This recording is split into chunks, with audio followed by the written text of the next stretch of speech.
Assalamualaikum warahmatullahi wabarakatuh. Halo kawan-kawan semua, apa kabar hari ini? Semoga kita semua dalam keadaan sehat selalu.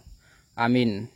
Jadi pada kesempatan pagi hari ini kita kembali lagi di tanaman cabai keriting kita. Seperti biasa, varietas serada lokal Sumatera Barat yang kita tanam di lahan bekas, lahan janda, tanpa bongkar mulsa, tanpa olah lahan, dan tanpa pemberian pupuk dasaran apapun. Dan ini tanaman cabai kita sekarang usianya 78 hari setelah pindah tanam.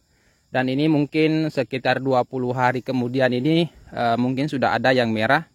Ini sih sebenarnya sudah ada yang merah, tetapi merahnya ini karena dipatok ayam. Jadi kadang itu ada ayam tetangga dari sana itu kadang masuk di kebun kita seperti ini. Dia menghantam buah, makanya dia agak cepat kemerahan. Dan ini lumayan bisa kawan-kawan lihat, alhamdulillah. Dan untuk CMK rada itu dia buahnya panjang-panjang. Nah, dia buahnya panjang-panjang kalau CMK rada. Kurang lebih sama dengan CMK akar. Nah, apalagi buah-buah pertamanya itu lumayan panjang. Ya ini mudah-mudahan hasilnya lebih lebih bagus. Walaupun tanaman cabai kita ini tidak seperti dari musim lalu, karena kan ini kita tidak pakai pupuk dasaran. Beda musim lalu itu kita pakai pupuk dasaran. Jadi kalau misalkan tidak menghampiri, tidak menyamai, ya setidaknya bisa menghampiri dikit lah. Dan pada kesempatan pagi hari ini kita akan melakukan proses penyemprotan yang ke-21 kalinya pada tanaman cabai kita. Ini jadwalnya itu 3 hari dari penyemprotan sebelumnya, dari penyemprotan ke-20. Jadi sekarang itu kita fokus di pencegahan penyakit patek. Apalagi di daerah saya itu lumayan sering hujan, tapi ini kebetulan cuacanya cerah pada pagi hari ini. Jadi saya sedikit akan bahas-bahas masalah penyakit patek ataupun penyakit antraknosa pada tanaman cabai. Jadi untuk fungisida yang kita bisa gunakan untuk penyakit patek dalam hal pencegahan itu banyak sekali yang bisa kita gunakan, semacam antrakol yang bahan aktifnya propinep, ataupun semacam ditan yang bahan aktifnya mancozeb, itu juga bisa digunakan untuk pencegahan.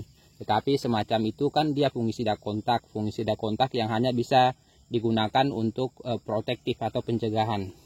Tetapi kalau misalkan untuk pengobatan ya lumayan banyak juga, misalkan bahan aktifnya metiltiovanat merek dagannya Topsin, bahan aktifnya piraklostroben dan metiram merek dagannya Kabriotop, amistartop itu juga bisa digunakan. Kalau amistartop itu dia bahan aktifnya azoxystrobin dan difenoconazole. Cuma untuk kebetulan kali ini saya menggunakan Trobintop. Trobintop ini dari Asterindo. Itu bisa kawan-kawan lihat Trobintop.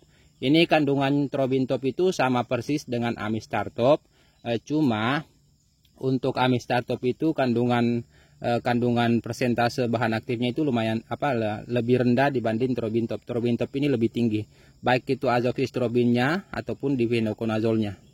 Nah, itu bisa kawan-kawan lihat. Kalau tidak salah azoxystrobin pada amistartop itu cuma 200%, 200 GL, sedangkan Trobintop ini dia 250. Begitupun dengan difenoconazolnya. Kalau tidak salah difenoconazol yang terdapat pada amistartop itu cuma 125, sedangkan Trobintop ini dia kandungan difenoconazolnya 150 GL. Jadi untuk untuk kandungannya ini kurang sama persis, bahan aktifnya sama persis, sama-sama berbahan aktif azoxystrobin difenoconazole. Yang membedakan itu hanya di kandungan persentasenya. Nah, yang pastinya itu bisa kawan-kawan garis bawahi. Makanya ini 250 150 SC.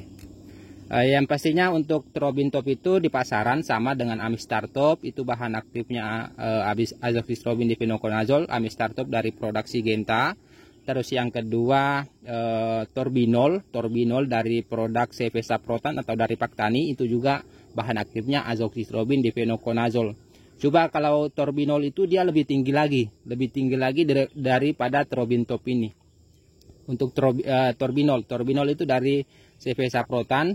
Terus yang kedua, yang selanjutnya dari PT Biotis itu ada Tandem. Cuma Tandem itu dosisnya lumayan tinggi. Kalau misalkan di tanaman cabai dia dosisnya lumayan tinggi. Kita hanya harus menggunakan 2 mili per tangki, 2 mili per liter. Sama juga dengan Corona dari dari DGW itu juga sama bahan aktifnya dengan amistartop ataupun Trobintop ini, dia juga berbahan aktif azoxystrobin difenoconazole. Cuma juga dosisnya lumayan tinggi, harus menggunakan 2 mili per liter. Tetapi kalau misalkan kita menggunakan kayak semacam Torbinol ataupun Amistartop ataupun Trobintop itu hanya bisa menggunakan 1 mili per liter. Cuma Trobintop ini di kemasan itu tidak ada sasarannya untuk tanaman cabai, yang ada itu hanya untuk tanaman padi. Nah, dia 0,5 kalau misalkan pada tanaman padi, tetapi kalau tanaman cabai kita gunakan 1 mili per liter. Ya makanya kita sebagai petani itu harus kenal bahan aktif, karena tidak selamanya itu untuk tanaman dia mencantumkan sasarannya pada tanaman itu. Misalkan ini kan Trobintop ini bahan aktifnya azoxystrobin difenoconazole, ini bisa digunakan untuk mencegah ataupun untuk mengobati penyakit patek atau penyakit antraknosa pada tanaman cabai. Cuma ini di kemasannya itu dia tidak mencantumkan sasaran untuk tanaman cabai. Makanya kita sebagai petani harus pintar-pintar mengenal ataupun mengenai sasaran bahan aktif itu. Kita harus tahu apa sasaran dari bahan aktif itu. Karena kalau misalkan kita tidak tahu sasaran dari bahan aktif itu, ya kita tidak, kalau kita hanya mengacu pada kemasan, ya kita tidak menggunakan seperti ini.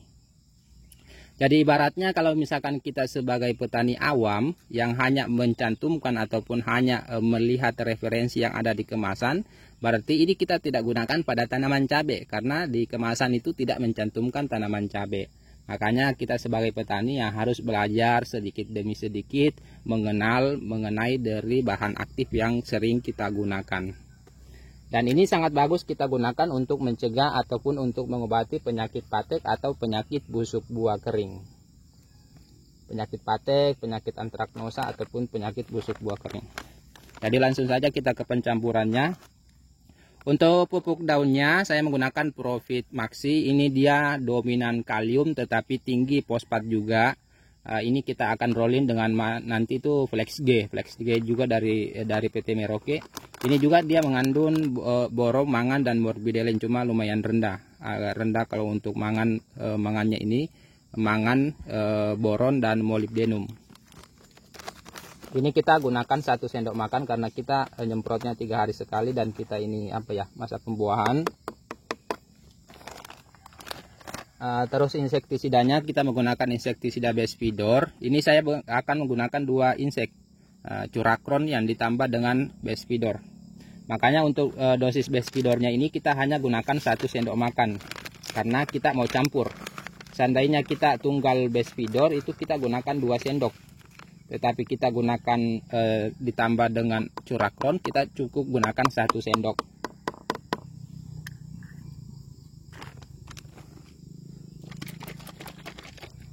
Terus untuk Trobintopnya ini kita gunakan 1 mili. 1 mili itu kalau misalkan di tanaman cabai kita gunakan 1 mili. Berarti 15 mili per tangki. Ini lumayan bagus dan harganya juga tidak terlalu mahal.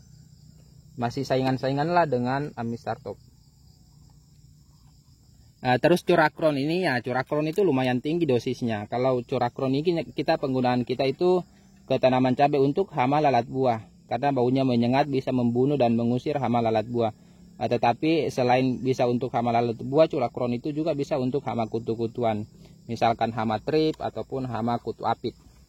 Kalau Curacron itu kita untuk hama apit itu kita gunakan 2,25 mili per liter. Kalau untuk hama trip itu lumayan tinggi, bisa sampai 3 mili. Ini kita gunakan 2 mili per tangki, 2 mili per liter. Berarti kita tadi gunakan 30 mili per tangki. Terus terakhir kita tambahkan perekat ini kurang lebih 15 mili per tangki. Nah, tinggal kita aduk dan akan kita masukkan ke dalam tangki penyepraian. Jadi mungkin cukup sekian video kali ini. Semoga bermanfaat bagi kawan-kawan semua. Sampai jumpa di video-video selanjutnya.